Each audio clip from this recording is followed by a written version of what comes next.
Salut frère Beshatova ou Mazal Tov, on commence Ilchot Edut, donc tout ce qui concerne les témoins et les témoignages. C'est le deuxième chapitre, grand chapitre en tout cas de Sefer Shoftim. Après il y a Memrim, Avlut et Melachim. Et donc il y a dans ce chapitre, Yesh Bechlan Shmoné Mitzvot. Il y a 8 mitzvot sur les 613 mitzvot, il y en a 8 qui concernent ce chapitre, qui sont détaillés dans ce chapitre. Shalosh mitzvot, c'est 3 mitzvot assez, donc des choses à faire. Bechamesh mitzvot, l'autre assez, les 5 choses qui sont des mitzvot à ne pas faire. On va les énoncer maintenant. Aleph, l'a'ed beveddin et mishesh lo edut. D'ailleurs, chaque personne qui a un témoignage à apporter, qui doit l'apporter, on verra exactement dans quel contexte. A priori, il y a une mitzvah d'aller témoigner lorsqu'on doit le faire. L'idrosh veut dire kor edim. Il y a une mitzvah aussi de questionner et d'investiguer les témoins. Alors, Hagimel, shelo re'ed beddin ze she'id alav beddine nefashot. D'ailleurs, que celui qui est témoin ne peut pas être aussi le juge. Que rien ne soit fait selon un témoin.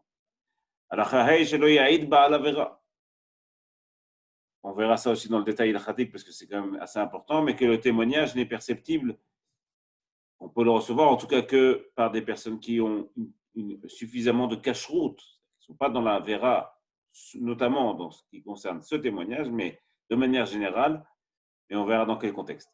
Chez le Yaïd Karov, donc que les proches évidemment ne peuvent pas témoigner, forcément, leur témoignage est irrecevable. Chez le Yaïd Vesheker, ne pas mentir et dire des choses fausses.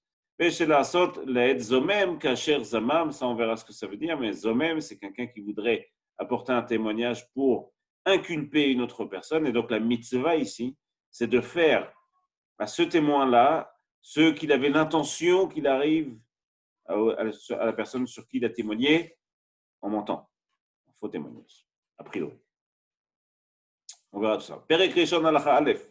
Aed mitzvah le'aïd. Bémet, il y a une mitzvah qui est d'aller témoigner. Remarquez ici, Bémet, que même si c'est un seul témoin, et nous, normalement, il faut 2 témoins, mais chaque personne a indépendamment la mitzvah. Donc, même si je sais que je suis seul, je dois aller témoigner. Et si je ne le fais pas, je transgresse un issur qui s'appelle Otamod al-Dam Recha. Là, on parle spécifiquement dans Dine Nefashot, dans les jugements où il y a une vie en jeu. Dans tous les témoignages qu'il connaît, que ce soit son ami qui sait quelque chose qui risque de l'inculper, ou quelque chose qui risque de l'innocenter. Ça, on parle s'il lui demande de venir témoigner dans les litiges qui sont financiers. C'est-à-dire, dans un litige qui est financier ou droit civil, si je demande à quelqu'un de venir témoigner, il est obligé, il a une mitzvah de venir témoigner. Alors, les fachot, dans ce qui concerne les vies humaines, même si je ne lui demande pas, à partir du moment où il le sait, il a une mitzvah de venir le faire. Pas besoin de le demander. L'autre, ça, il te voit. Il te voit ici, c'est pas tout à fait dans le même sens que dans l'hébreu moderne. S'il dit voix, c'est demander à ce qu'il vienne témoigner. S'il est témoin qu'il a vu ou qu'il a su, s'il ne dit rien, alors la faute, elle est sur lui. Et la faute, c'est l'otamod al-dam recha. Tu ne resteras pas sur le sang de ton prochain, en tout cas sur tout ce qui risque de lui arriver. Donc le témoin est quelqu'un de très très sage, un grand par exemple, un grand sage. Et les juges sont vraiment moins sages, moins réputés, moins chachamim que lui. Et il y a une mitzvah évidemment particulière de kvod chachamim, de respecter les sages. Étant donné que ce n'est pas de son respect, quand on parle de son respect, on parle du respect général, Torah, etc. Chez Elech Lifneem, le kavod Torah adif veyesh lo leimana. Le kavod qu'on doit apporter à la Torah, il est plus grand que le kavod qu'il a et aller lui témoigner. Et donc, il n'est pas obligé d'aller. Ça, c'est dans des biens qui sont financiers, dans des litiges financiers. Mais dans un témoignage qui risque de séparer les gens d'un issour. Par exemple, s'il veut venir dire que cette cache-route, ce n'est pas une cache-route, tout ça, ce n'est pas caché, ou cette viande, elle est très forte. Dans tous ces cas-là, évidemment qu'on ne va pas regarder le kavod qu'il a, puisque les gens risquent de faire un issour. À plus forte raison, dans des cas où il y aurait une vie en jeu. Oh, makot, ou des coups. Il doit aller témoigner, évidemment, comme c'est le passage très connu. En chokhma ven tvuna ni sagesse, ni intelligence devant le kvod Hashem. Kol makom sheyesh chilul Hashem en cholkin kvod larav. À chaque endroit où il y aura un manque de kavod, un manque de respect à Hachem, où le nom d'Hachem sera profané, évidemment, chaque personne doit y aller, le kavod du rabbi. הלכה ג' כהן גדול אינו חייב להעיד אלא העדות שהיא למלך ישראל.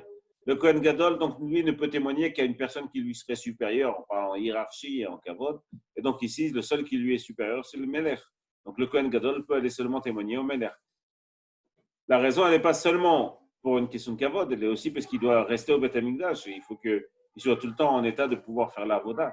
Donc il n'a pas besoin d'aller à droite, à gauche pour aller témoigner. Sauf si c'est vraiment un cas où c'est le Melech Israël, et donc, étant donné qu'il lui est aussi chayav de kavod, il doit y aller. Il n'est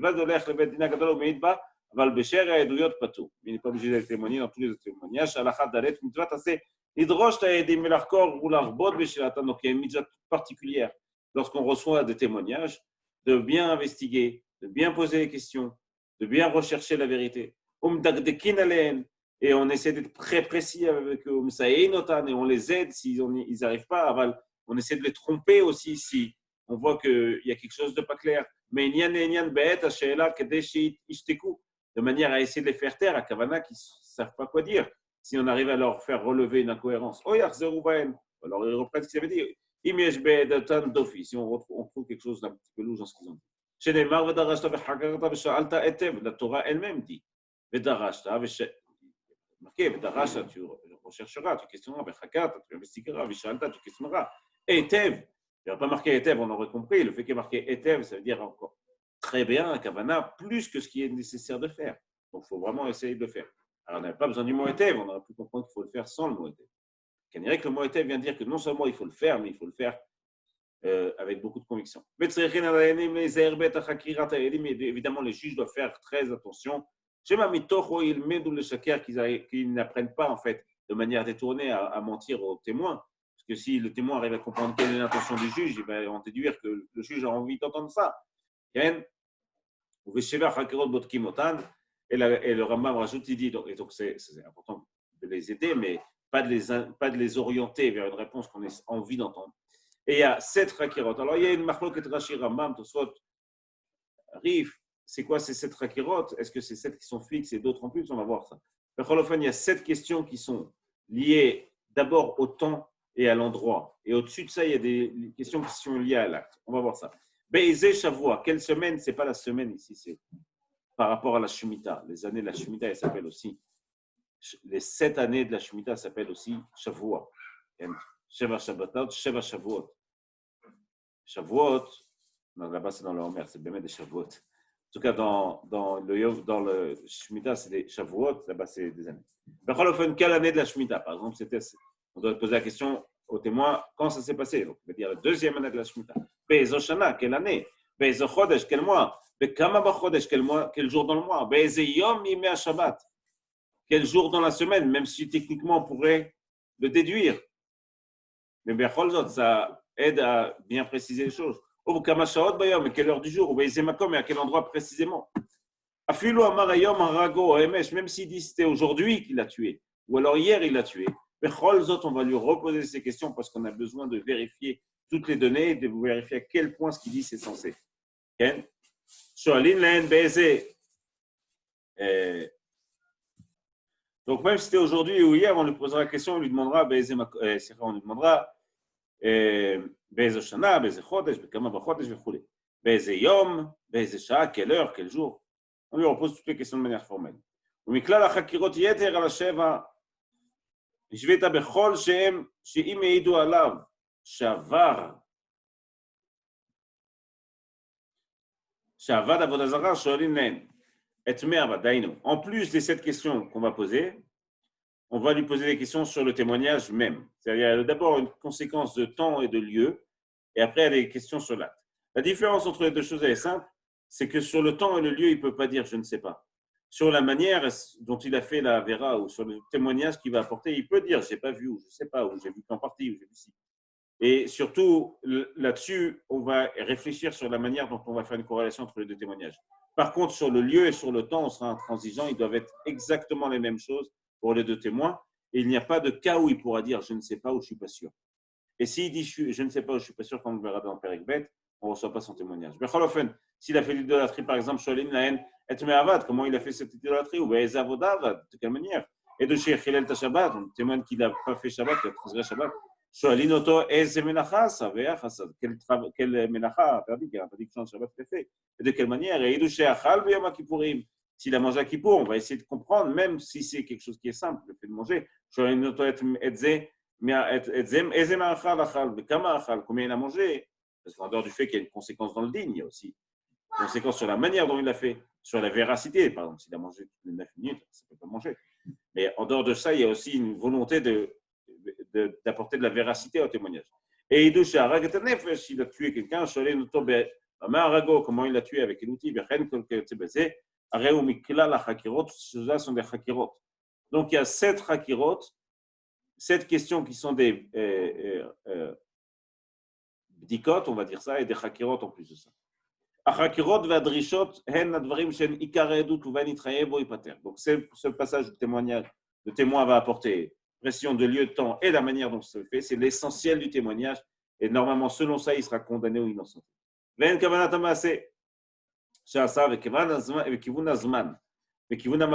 l'acte, le temps et l'endroit.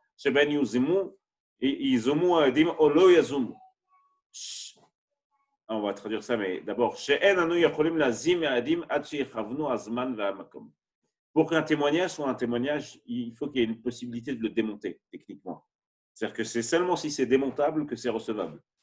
Et donc, si c'est démontable, c'est-à-dire que si j'ai une manière de faire un parallélisme entre les deux témoignages qui ont été apportés, vérifier qu'il y a une corrélation exacte. Si je ne suis pas en capacité de vérifier s'il y a une corrélation exacte, je ne peux pas donc détruire ce jugement, et donc ce n'est pas un jugement.